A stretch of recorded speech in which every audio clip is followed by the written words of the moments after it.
Hi weaving friends, today we're going to talk about what you really need to get started with weaving. Today's video is brought to you by the Beginner's Rigid Heddle Loom class, Woe to Go. In this class you'll learn how to make friends with your rigid heddle loom, and you'll set up a project from the very start to the very end so that by the time you finish the class you will be weaving confidently on your loom. I'll leave the link to the class down below so you can check it out. Okay, so we're going to strip back the requirements, the ideas that there are around weaving today. A lot of people get very hung up on the idea that you must have these tools, this loom, that thing, in order to do a little bit of weaving. But if you strip it right back to the very basics, all you need is some sort of frame and some sort of yarn, and to be able to stretch that yarn out in the form of a warp so that you can weave on it. Very basic. You can go out and get a couple of sticks and set them up, tie them together so that you can weave between them. That's incredibly basic. If you have a look at weaving throughout history, you'll see that styles like backstrap weaving, they do not need very many materials or tools at all. In backstrap weaving, you use your own body as the tension, and you tie the warp onto your body and weave from there. It's really cool. If you haven't looked it up before, have a look. But what I'm going to talk about today is the way that you can get a little bit of the weaving loom experience without necessarily spending a lot or investing a heap of money to begin with. So the first way that you can get weaving is with a cardboard loom. Now I have a two-part tutorial already on this, and the link for that will be down below, but the basic idea is that you use a piece of cardboard, you cut notches in the top and in the bottom, and you wind your warp around those notches. You can also use cardboard as a stick to make an extra shed in your weaving, and when I've done cardboard weaving with children before, I've used something like a wooden ice cream stick, and I've sticky taped a piece of yarn to that so that they can use that as a shuttle. It has to be one of the cheapest ways to get started in weaving.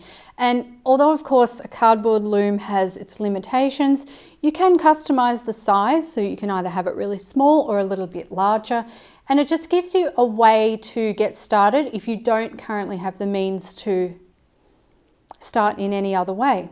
Now, as far as the yarn goes, yes, weaving yarn can be super expensive. Go instead with knitting yarns to begin with. Knitting yarns are generally cheaper. You can get all kinds of knitting yarns, whether you get cotton, wool, acrylic, basically whatever you can afford. Check out thrift shops and garage sales and Facebook Marketplace and all of those kind of places where you can get awesome deals on yarns, as long as you're not too fussy about what they are. By doing a little bit of legwork looking around, you do not have to spend very much on yarn at all. Okay, so what's the next step up from the cardboard loom?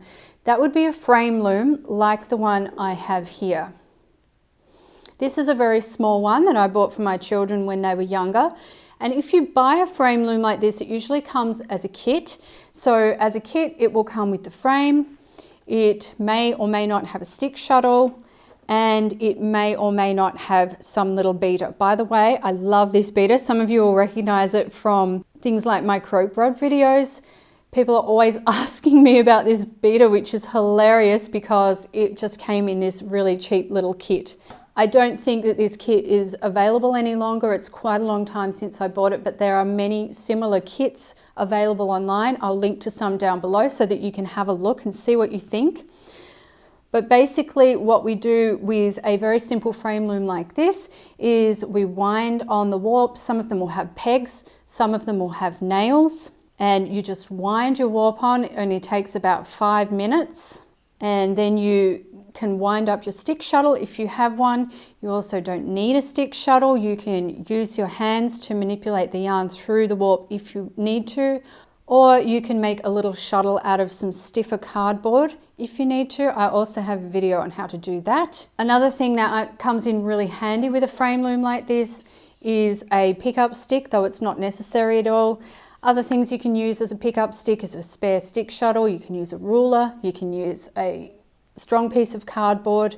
This is not essential, it just helps when you start weaving because you can make your second shed by propping it up, and then you don't have to do that over under for every second shed, which is kind of handy. These looms are really good for getting a taste of weaving.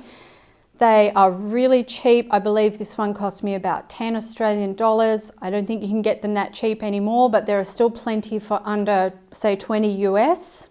And although you aren't going to end up with a huge piece of fabric, it's still a really great way to make some little unique pieces. And you could make a bunch of squares and sew them together in a similar vein as you do with potholder looms. It's really fun with a little loom like this to be able to use a solid warp and then to be able to use something like a variegated weft so that as you're weaving it's changing colors for you, and it looks kind of special and unique, but all it's doing is changing the color and you don't have to do anything, you just weave it. So that's also a fantastic way to get started and to give weaving a try and see whether you like it. Now, if you find weaving on one of these frame looms a little bit tedious, I wouldn't say to be put off completely, because if you move up after a frame loom to something like a rigid Heddle loom, it's going to be a much friendlier weaving experience for you in that you don't have to do as much work because the loom is set up to help you out a lot more than a frame loom like this is. These looms can also be made yourself. I know that some people use an old picture frame. You could find that in a thrift store. And they put nails in, hammer nails in, equal spaces apart, and make their warp on that, top and bottom. If you've got some pieces of wood lying around and you're a little bit handy like that, you could easily put together a frame with nails in it, and away you go, you have a weaving loom. And then of course, another fantastic option for starting out weaving is the rigid Heddle loom. I cannot really praise these highly enough for beginner weavers. My first loom was a rigid Heddle loom and I'm so glad that it was. It's just been a fantastic learning experience. And even though I have other looms now, I still use the rigid Heddle all the time. Now, yes, I know what you're thinking. They are expensive.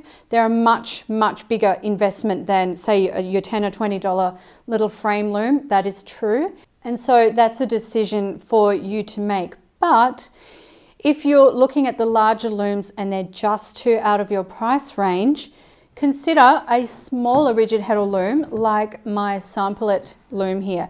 This one is the 10-inch weaving width. There is also a 16-inch weaving width, which is slightly larger. And this one retails for around 169 US dollars, or around 200 Australian dollars. And you know, for the type of tool that this is, you do get some things with it, like you get a Heddle, you might get a stick shuttle. It depends on your specific loom producer, but rigid Heddle looms, they're really well made. They work really well, they function well, they're strong. You can pick them up and take them around. And really, if you treat your loom well, it's going to last you a lifetime. So if you look at it from that perspective, the $200 or thereabouts investment is a pretty good one. And if you're really just starting out in weaving and you just want to get weaving and weave some great things that look really nice and hone your skills, then a small loom could be just the way to go for you. This 10-inch is the perfect size for weaving scarves. It's just the right width, and you can also weave a heap of other smaller items, especially if you like sewing things together. You can make fabric pieces to sew together, do smaller projects that you can sew up, all kinds of things. So friends, those are 3 ways for you to get started in weaving. If you have any questions or comments, please leave them down below and I will get back to you. I'm going to leave a bunch of links down below for you. If you look below and you can't see the links, click on the little text that says more ... and that will expand the list down, and then you'll be able to check out these things that I've talked about today and have a look for yourself. Also, don't forget to like and subscribe and share this video with anyone you think would benefit. I hope this was informative for you, and until next time, happy weaving!